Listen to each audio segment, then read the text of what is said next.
आपके जिम के स्टार्टिंग के कुछ मंथ्स ये डिसाइड कर लेते हैं कि आपकी बॉडी दूसरों के कंपैरिजन में अच्छी रहेगी या बेकार रहेगी। ऐसा मैं इसलिए बोल रहा हूँ बिकॉज स्टार्टिंग की 1 साल सब लोग एक ऐसी गलती करते हैं जिसकी वजह से एक मीम ही बन चुका है कि स्टार्टिंग का 1 मंथ ट्रेनिंग का काउंट ही नहीं होना चाहिए, क्योंकि 1 साल हमने कुछ किया ही नहीं है। So here are some common mistakes जो कि आपको स्टार्टिंग में अवॉइड करनी है to have a better physique than others जिन्होंने सेम टाइम पे स्टार्ट किया है। Number 1, cutting. देखो, अगर आप जिम में नए नए हो एंड आप कट कर रहे हो, बहुत कम कैलोरीज खा रहे हो, देन ऑब्वियस सी बात है यू आर मिसिंग ऑन वो स्टार्टिंग के गेन्स एंड ओवर टाइम आपको बहुत ज़्यादा ही दिक्कत फेस करनी पड़ेगी। हमारा स्टार्टिंग से यही गोल होना चाहिए कि हम जिम में जा रहे हैं तो स्टार्टिंग हमारा एक ही गोल होना चाहिए, टू लिफ्ट मोर वेट। हम ज़्यादा से ज़्यादा वेट कैसे उठाएं एक प्रॉपर टेक्निक के साथ। उसके लिए you will need to eat in maintenance और बल्क। कट करने की कोई भी नीड नहीं है। Number 2, skipping compound movements. This is a mistake I personally did, जिसकी वजह से मेरी कंपाउंड लिफ्ट्स बहुत ज़्यादा ही बेकार हैं।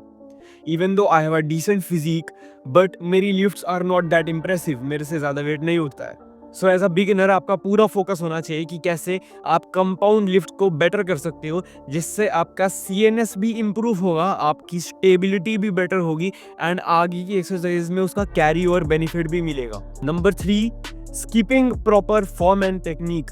अगर आप स्टार्टिंग में फॉर्म को मास्टर कर लोगे तो आपको बहुत हेल्प होगी आगे जाके जब आप हैवी वेट मारने लगोगे। बट अगर आपने अभी प्रॉपर फॉर्म नहीं सीखी एंड प्रॉपर टेक्निक एग्जीक्यूट करना नहीं आता है आपको, तो आगे की लिफ्ट में आप अच्छे से वेट नहीं लिफ्ट कर पाओगे एंड तब आपको फॉर्म और टेक्निक सीखनी पड़ेगी, जिससे आपका काफ़ी टाइम जाएगा। ये गलती मैंने भी की थी, मेरी बेंच प्रेस की टेक्निक अच्छी नहीं थी।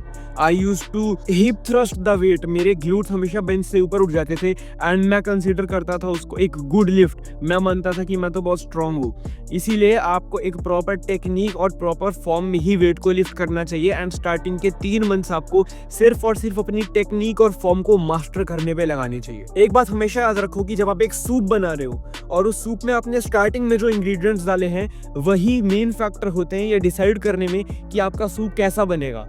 उसके बाद जो भी चीज़ें डलती हैं वो सिर्फ गार्निश करने के लिए होती हैं। तो ये जो आप अपना सूप बना रहे हो उसमें आपको स्टार्टिंग से 3 से 6 महीने सिर्फ और सिर्फ वो स्टार्टिंग के इंग्रेडिएंट्स जो कि हैं स्ट्रेंथ, फॉर्म, टेक्निक बेटर करने पे होना चाहिए आपका पूरा ध्यान, जिसकी वजह से आगे विद टाइम आपकी बॉडी पे जब आप गार्निश करते हो ऊपर से जो कि है प्रोग्रेसिव ओवरलोड, तो आपकी बॉडी कंपैरेटिवली बेटर आएगी उस आदमी से जिसने स्टार्टिंग में सूप में गंदे इंग्रेडिएंट्स डाले हैं एंड उसके बाद गार्निश करने के लिए बहुत ज़्यादा अच्छे इंग्रेडिएंट्स डाले हैं। सो अगर आपको जानना है कि स्टार्टिंग से 3 से 6 महीने आपको जिम में एग्जैक्टली क्या क्या करना चाहिए तो आप ये वाली वीडियो चेकआउट कर सकते हैं एंड कीप थिंकिंग।